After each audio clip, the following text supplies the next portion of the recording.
మహాగరుడు మన రక్షకుడునైన మన ప్రభువైన యేసుక్రీస్తు వారి ప్రశస్తమైన నామములో ప్రతి ఒక్కరికి హృదయపూర్వకమైన వందనాలు తెలియజేస్తా ఉన్నాను. ప్రియులారా, ఈ విధంగా ప్రభువుని మహిమపరిచి గణపరచడానికి దేవుడిచ్చిన అవకాశాన్ని బట్టి దేవునికి మహిమ ఘనత ప్రభావాలు ఆయనకి చెల్లునుగా. ప్రియులారా, ఈ శ్రేష్టమైనటువంటి సమయంలో ఈ జీవవాక్యము ద్వారా మన ఆత్మీయ జీవితాలు బలపరచబడాలని ప్రార్థిస్తున్నాం. మీ కొరకు తప్పక వినండి. అనేక మందికి ఈ వాక్యాన్ని పరిచయం చేయాలని ప్రభు పేరట మనవి చేస్తూ ఉన్నాం. మంచిది. దేవుని వాక్యంలో నుంచి విలాప వాక్యాలు 3వ అధ్యాయము 18వ వచనాన్ని చదువుదాం. విలాప వాక్యములు 3వ అధ్యాయము 18వ వచనం.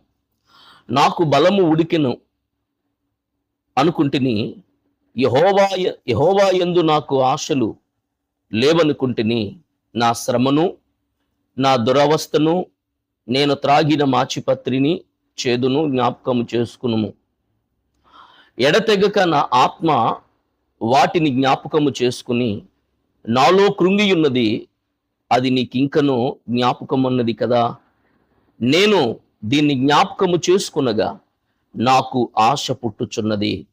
యెహోవా కృపగలవాడు, ఆయన వాత్సల్యత ఎడతెగక నిలుచున్నది గనుక మనము నిర్మూలము కాకున్న వారము.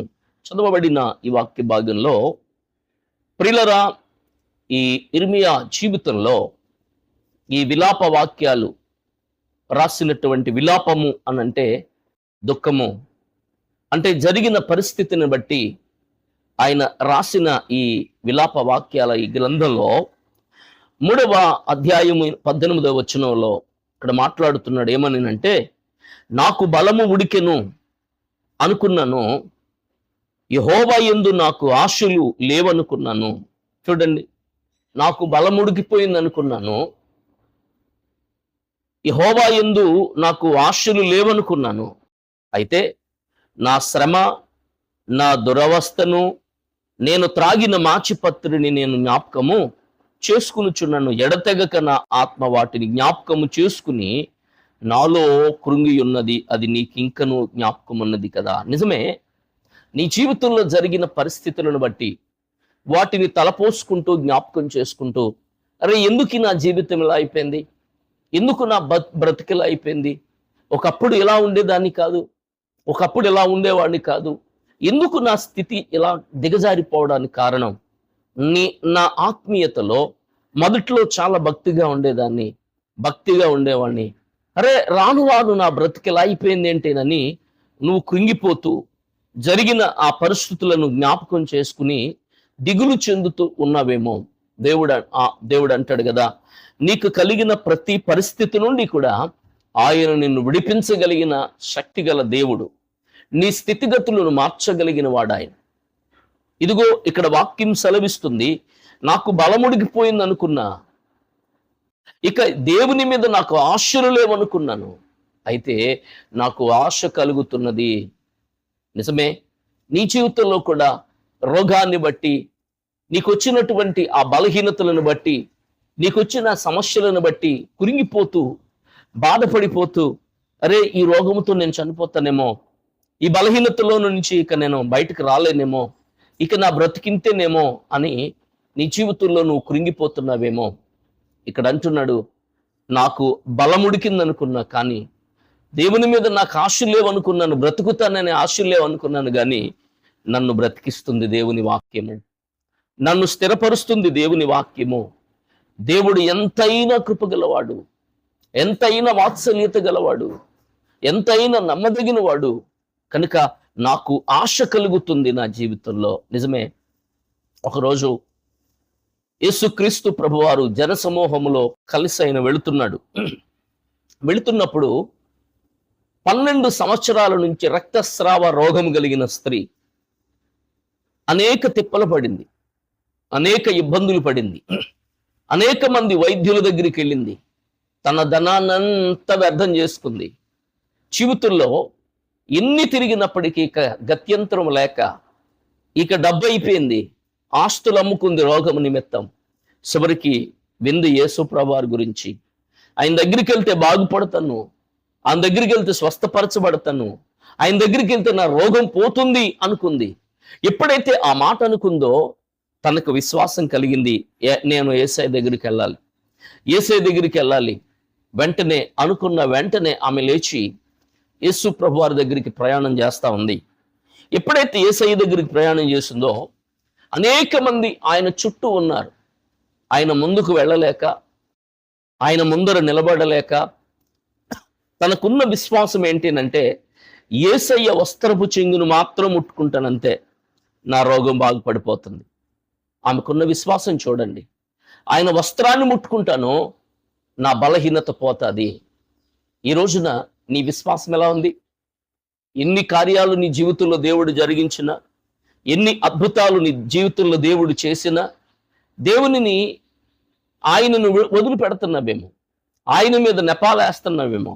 అరే ఏం చేశాడు నా జీవితంలో, ఏం చేశాడు నా బ్రతుకులో, ఇన్ని మేలు నువ్వు బ్రతుకున్నావంటే కేవలం ఆయన కృప కదా. నువ్వు జీవిస్తున్నావంటే ఆయన కృప కదా. నీకు ఇన్ని క్షేమాన్నిచ్చి, ఆరోగ్యం ఇచ్చి, ఆయుష్నిచ్చి, మేలులు చేసి ఇంత స్థితిలోనికి నిన్ను తెచ్చాడు అనంటే ఆయన కృప కాదది. అరే ఒక చిన్న బలహీనత వచ్చింది, చిన్న రోగం వచ్చింది, పరిస్థితులు అనానుకూలంగా మారినాయి, జరగరాందేదో జరిగింది. ఇలాంటి పరిస్థితుల్లో దేవుడు ఏం చేశాడు అనేస్తున్నాం అంతే.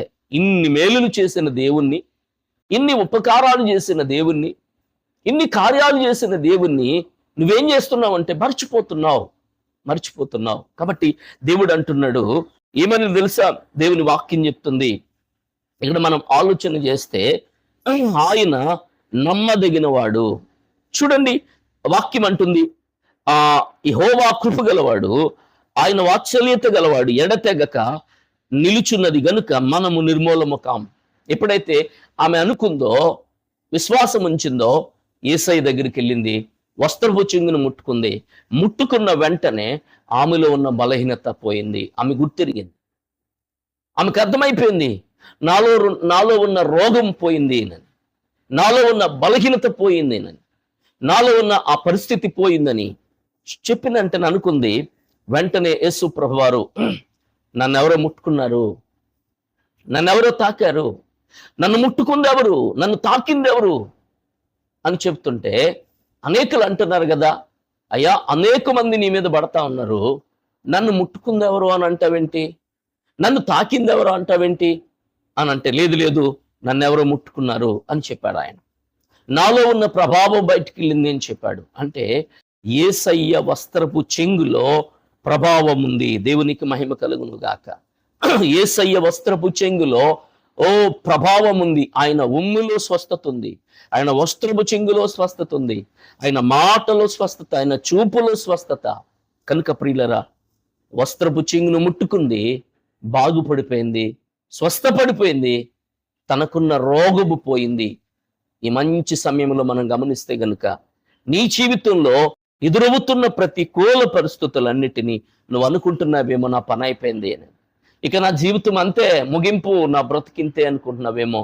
ఆశ పుట్టుచున్నది, ఏదో నాకు ఆశ కలుగుచున్నది, నేను తాగిన మాచిపత్రి, నేను చేసినటువంటి ఆ పరిస్థితులన్నీ నాకు గుర్తుకొస్తున్నాయి అని మాట్లాడుతున్నాడు. ఇక్కడ చూడండి, వాక్యం అంటుంది, నాకు బలముడికింది అని నేను అనుకున్నాను, యెహోవా యందు నాకు ఆశలు లేవనుకున్నాను, నా శ్రమ, నా దురవస్థ, నేను త్రాగిన మాచిపత్రి చేదును జ్ఞాపకము చేసుకునిచున్నాను. నిజమే, ఈ మంచి సమయంలో విన్న వాక్యాన్ని బట్టి నీ శ్రమను దేవుడు చూస్తున్నాడు.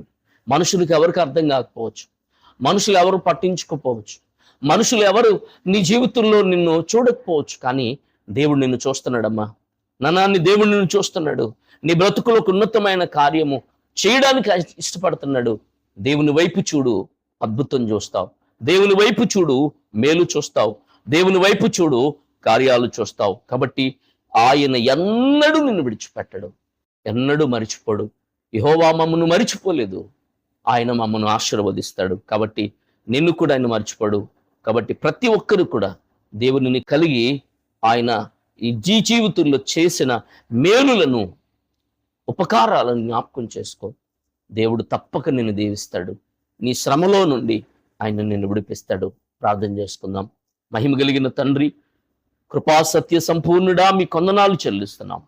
విన్న వాక్యాన్ని బట్టి మీ బిడ్డల కుటుంబాలలో, బిడ్డల జీవితాలలో అద్భుతమైన కార్యం చేయమని యేసు నామములో ప్రార్థించి వేడుకుంటున్నాం తండ్రి.